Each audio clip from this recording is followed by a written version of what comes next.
More old images. I've never seen these before, but he loved to take pictures and save them.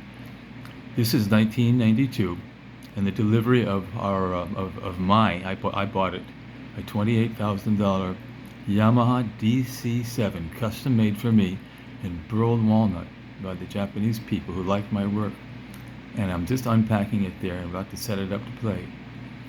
So you see what I looked like in 1992. I was only, what, 30, 38? And my Model T4 that I restored over a period of years, I used to drive it everywhere. And these are two guys I met at the gym. So I put them in the car and posed them and took a snapshot with my digital camera. This would be about 2002, about 20 years ago.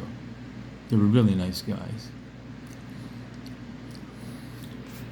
Here we go back to the 50s.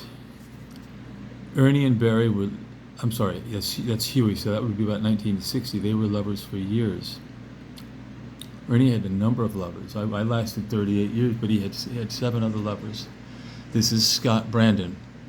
And Scott Brandon tragically killed himself in 1976, on April 12th, 1976, at the Mutiny Hotel. He was schizophrenic and he just couldn't handle himself anymore. He felt guilty. He wrote a suicide note. He was a nice guy. I never met him. Here's part of our former collection. Ernie had over 100 beautiful radios that he collected.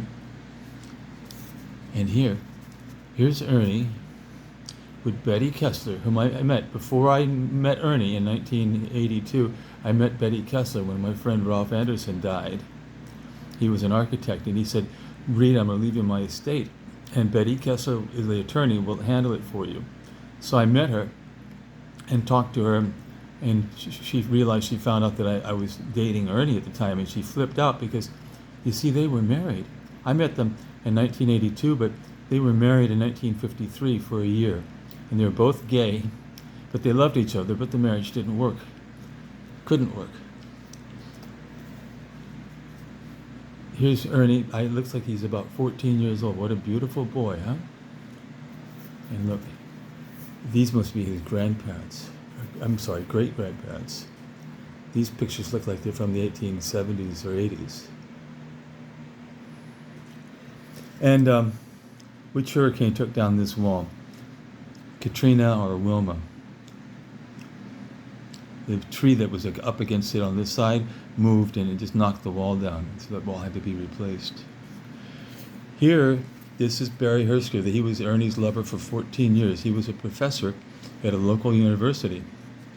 And he had a lover named Richie, and Richie one morning wanted to go to work, but his battery was dead, so he wanted to use Barry's car. Barry said, "No, you can't."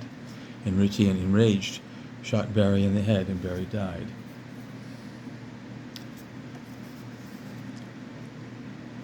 That looks like Bob Longstreth. This looks like about 1955 or so. Gay guys always had a sense of style.